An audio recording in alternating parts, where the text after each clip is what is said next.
अस्सलाम वालेकुम। उम्मीद है आप सभी खैरियत से होंगे। अल्लाह पाक आप सबको सेहत और तंदुरुस्ती अता करे और इसके साथ साथ आपकी और आपके प्यारों की जिंदगियों में आसानियां भी पैदा करे, आमीन। नाज़रीन, आज से पैकिंग का काम शुरू करते हैं क्योंकि 2 दिन के बाद हमने अपना सारा सामान एक स्टोरेज में रखना है और खुद यहाँ से हम एक एयरबीएनबी में शिफ्ट हो जाएंगे।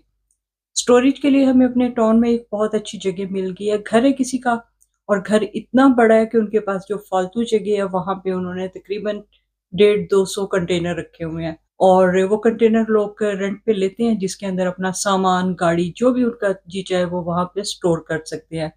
जगह बिल्कुल सिक्योर है, कैमरे लगे हुए हैं हर जानिब, कुत्ते हैं उनके पास बड़े खौफनाक किस्म के। अगर वो किसी को काट लें तो जब तक जिस्म का वो हिस्सा नहीं अलहदा कर देंगे वो छोड़ेंगे नहीं। यानी सिक्योरिटी का वहाँ पे मुकम्मल बंदोबस्त है और एक गेट के ऊपर कोड आपको डाल के अंदर जाना पड़ता है। बस यही है कि वहाँ आप वीकेंड पे नहीं जा सकते हैं, बाकी पूरा वीकडे जितनी दफ़ा भी जाना चाहें आप जा सकते हैं। छोटी चीज़ें जैसे कि कपड़े, बर्तन या ऑफ़िस का सामान होता है, ये तमाम चीज़ें तो हम खुद ही उधर लेके जा रहे हैं।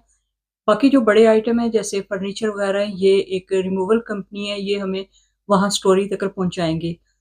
उसके बाद जब हम अपने घर शिफ्ट हो जाएँगे तो वो वहाँ स्टोरेज से वो चीज़ें उठा के तो हमारे घर छोड़ के आएँगे। इस गेट का कोड हम रिमूवल वालों को नहीं बता सकते हैं, वो जितनी दफ़ा भी आएँगे हमें उनके साथ आना पड़ेगा और ये गेट हम खुद ही उनको खोल के देंगे। ये सब कुछ हमने एग्रीमेंट में इन्हें साइन करके दिया है। दिन में तो इन्होंने कुत्ते एक तरफ बंद करके रखे हुए हैं, लेकिन रात को जहाँ पे ये स्टोरेज वाले कंटेनर है, उधर कुत्तों को खुला छोड़ देते हैं और मुझे नहीं लगता है कि इतने खौफनाक कुत्तों के होते हुए किसी की भी हिम्मत होती है कि वो इधर का रुख भी कर जाएँ। ये सामने जो आपको बिल्डिंग नज़र आ रही है, ये इनका हुजरा या फिर डेरा आप कह सकते हैं, ये उस तरह का कुछ इन्होंने बनाया हुआ है और जो कहते हैं ना कि पैसा पैसे को खींचता है, तो वो हकीकत है।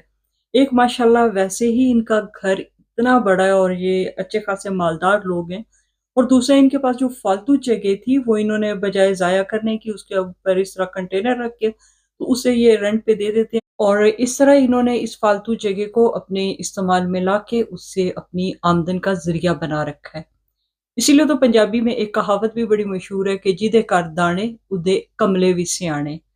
जैसा कि पहले मैंने आपको बताया कि हम कुछ दिनों के लिए एयरबीएनबी में रुकेंगे, तो जिन लोगों को नहीं पता कि एयरबीएनबी क्या होता है, उन्हें मैं बताऊँ कि हमने एक फ्लैट किराए पे लिया है जिसके अंदर 2 कमरे हैं।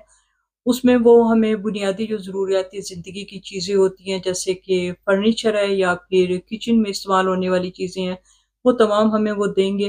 गैस, बिजली, पानी, इंटरनेट इन तमाम के जो बिल होते हैं, ये हमें अलहदा से खुद पे नहीं करने पड़ेंगे बल्कि ये किराए के अंदर ही शामिल है। किराया ये पर नाइट के हिसाब से हमसे लेंगे। फ़िलहाल तो हमने 2 हफ्तों की बुकिंग की है और वो पैसे ये हमसे एडवांस में ले चुके हैं, लेकिन खुदा ना ख़ास्ता अगर हमें वहाँ पे ज़्यादा अरसा रुकना पड़ा तो फिर हम उनके साथ दोबारा से बुकिंग कर सकते हैं। अभी हमने वो फ्लैट देखा तो नहीं है कि कैसा है, क्योंकि सारा कुछ ऑनलाइन ही हुआ है। तो जिस दिन वहाँ पे जाएँगे उस दिन आपको भी दिखाएँगे कि वो जगह देखने में किस तरह की है।